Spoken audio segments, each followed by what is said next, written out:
Olá, telespectador amigo, estamos de volta com o programa Conexão Alfa.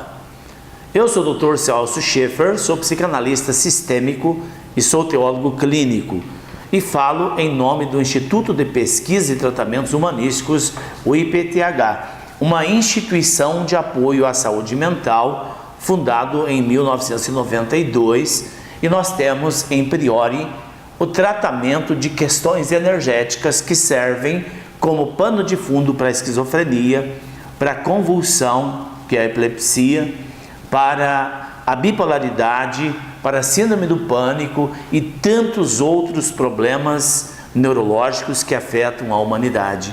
Também trabalhamos naquelas áreas da vida que não vai bem. Por mais que a pessoa se esforce, por mais que ele trabalhe, a vida não caminha. Isso significa que há um contexto histórico no inconsciente da pessoa. E é nessa instância primeira que nós trabalhamos o inconsciente. Está conosco novamente o nosso colega de estúdio, Jefferson Scarcelli. Tudo bem, Jefferson? Tudo bem, Dr. Celso. Boa tarde aos telespectadores. Estamos aqui novamente no programa Conexão Alfa. E, Dr. Celso, no último programa nós estávamos falando sobre aborto, né? E, inclusive, a dona Claudete, ela não informa a cidade, mas ela faz uma pergunta, ela gostaria de ter uma compreensão, né? Que o senhor pudesse falar para ela e também para os outros telespectadores que possam se identificar. Ela já, durante a vida, né? Ela passou por 3 abortos, ela já se confessou com padres, ela já procurou pastores, mas ela vive atormentada. Ela tem um grande sentimento de culpa e hoje ela tem 3 filhos e os 3 filhos também são totalmente atormentados. Ela gostaria de ter uma explicação e ver o que ela pode fazer para realmente resolver esse problema na vida dela e tirar esse peso, que ela disse que é um fardo muito pesado que ela carrega. Muito bem, eu quero agradecer a todos os telespectadores por nos assistirem, pela companhia neste horário. E eu sempre digo que eu não sou dono da verdade, que nós não fechamos questão em nada. Nós estudamos sobre a vida e falamos daquilo que para nós é do cotidiano.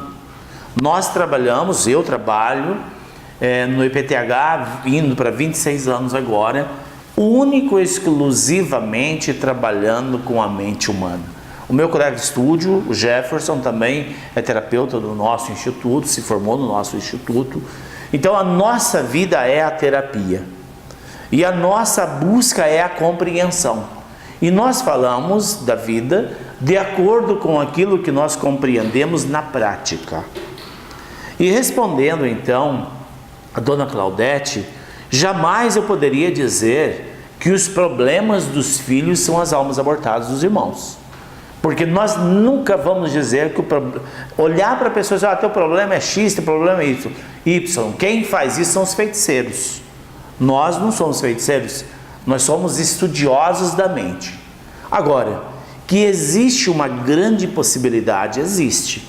Mas quem vai dizer para nós se o problema dos filhos são as almas abortadas, é o inconsciente da mãe ou o inconsciente dos filhos, né, Jéssica? Sim, com certeza. Esse é o processo. Esse é o processo. A pessoa pode chegar derramando espíritos obsessores. Em nenhum momento nós vamos dizer, o teu problema é espiritual, você tem um obsessor. Não. Nós levamos a pessoa para a maca, levamos em hipnose, abrimos a frequência da pessoa e a própria pessoa vê e narra o que está no magnetismo dela. Verdade. Então essa é a nossa linhagem de trabalho. Mas eu quero falar sobre a questão do aborto. O aborto já confessado, tanto para o padre quanto para o pastor. Claro que todo pecado deve ser confessado. Mas se você falar de um pecado da língua, por exemplo, que você mentiu para alguém, que você ofendeu alguém, isso é um pecado que você vai lá e confessa e o teu psicológico solta porque você abriu o coração e está tudo certo. Agora, gente, vamos falar a verdade. Um aborto, provocado ou não é um pecado. não é um pecado. É algo muito mais grave do que um pecado. O simples confessar não vai resolver, em hipótese alguma, porque não é uma questão, eu te perdoo em nome de Jesus, está tudo certo. Não, gente, existe uma lei chamada lei da ação e reação. Tudo aquilo que nós fazemos tem uma reação, tem uma responsabilidade. Seria muito bom se fosse desse jeito.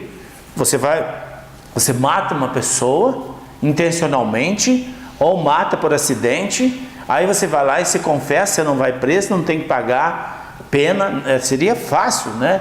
Mas não é desse jeito.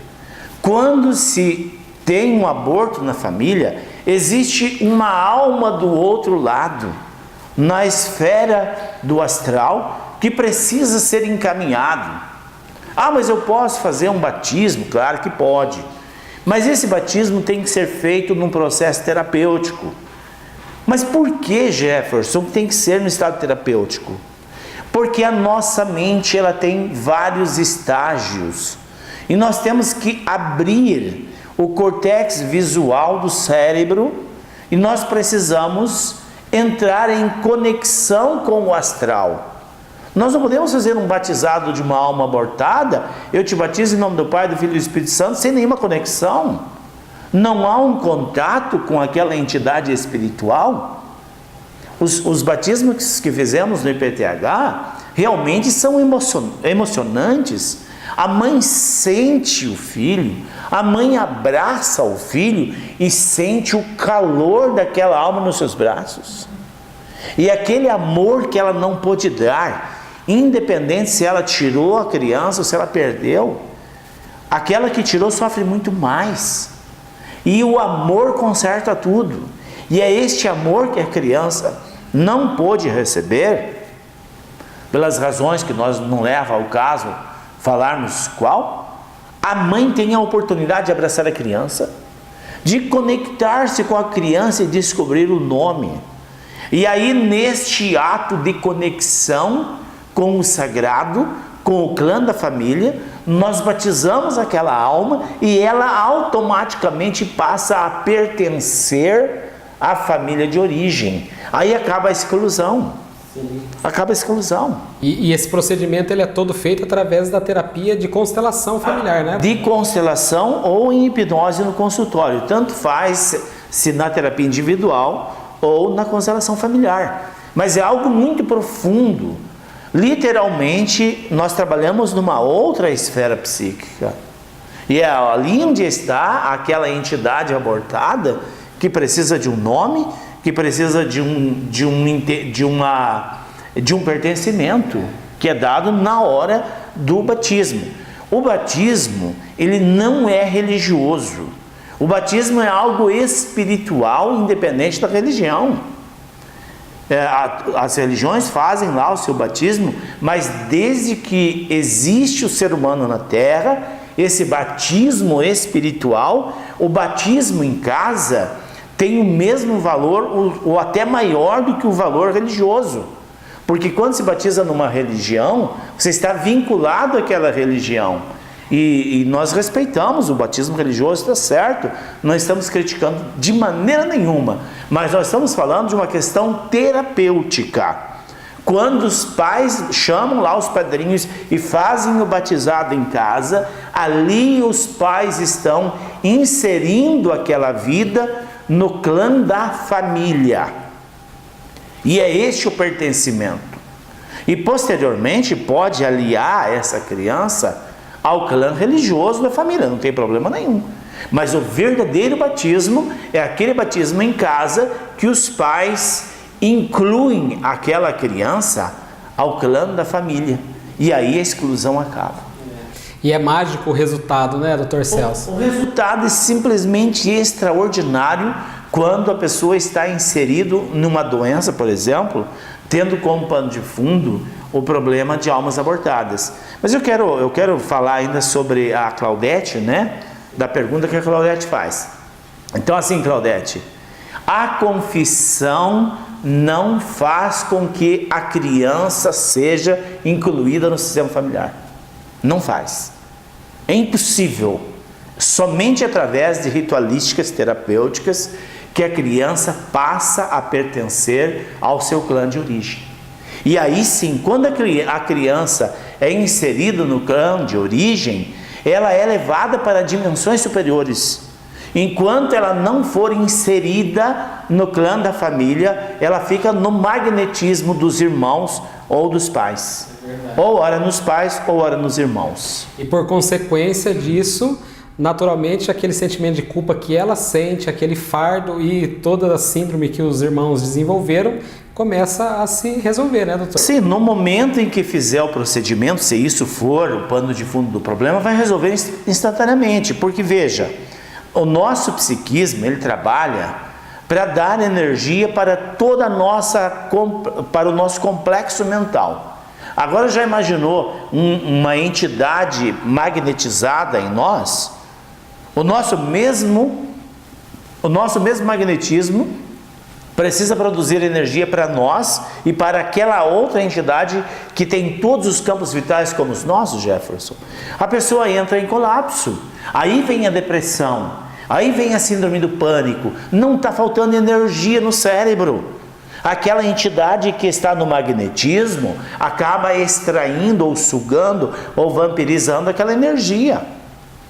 E nós sabemos que o pano de fundo de 95% dos casos de depressão são de pano de fundo de magnetismo de entidades espirituais no magnetismo da pessoa. E olha, e tem uma neurose extremamente interessante que é a síndrome do pânico. A síndrome do pânico significa que a pessoa tem de duas entidades ou mais imantada dentro do seu campo perispiritual. Quer dizer, o cérebro entra em colapso porque toda a energia do racional, toda a energia do equilíbrio é sugado por essas entidades. E aí a pessoa entra em colapso. E quanto mais remédio a pessoa toma, pior fica. Por que que fica pior? Porque abre o campo perispiritual. É uma energia que nós temos. E o teor do psicotrópico arromba esse corpo perispiritual. E aí a pessoa verdadeiramente pode surtar. O surto acontece quando uma entidade quer tomar o psicossomático da pessoa. Toma a coordenação motora. Aí já não é mais a pessoa que está agindo. É uma terceira entidade que está coordenando ali a coordenação motora da pessoa.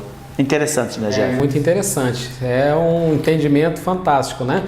Doutor Celso, e tem aqui também uma pergunta da Maria Eduarda. Há alguns programas atrás, né, o senhor nos comentou a respeito de que o nosso corpo, ele é emprestado, né? Ou seja, Deus nos deu esse corpo para estagiarmos na matéria.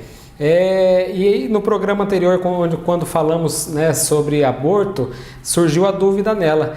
E no caso, fecundou já é uma alma, já existe também um corpo que está uma vida que está sendo formada.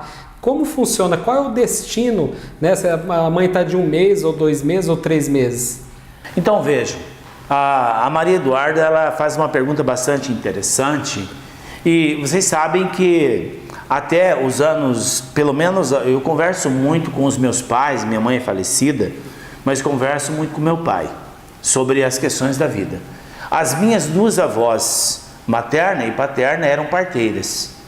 Então elas trabalhavam ajudando as mulheres a terem filhos.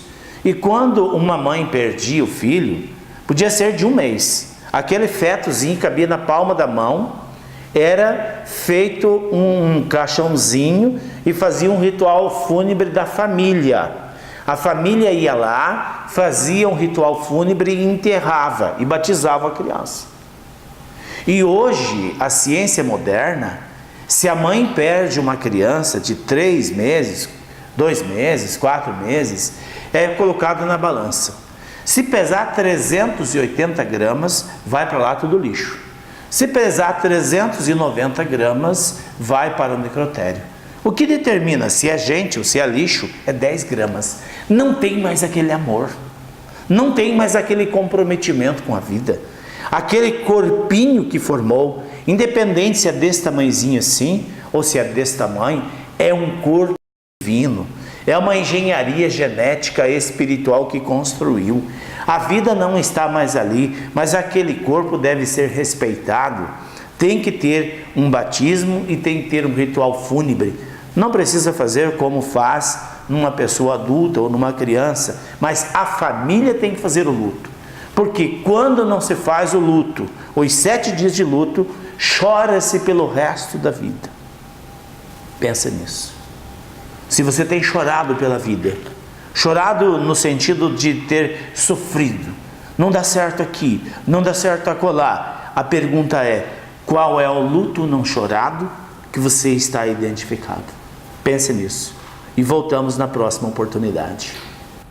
Um forte abraço a todos, até o próximo programa.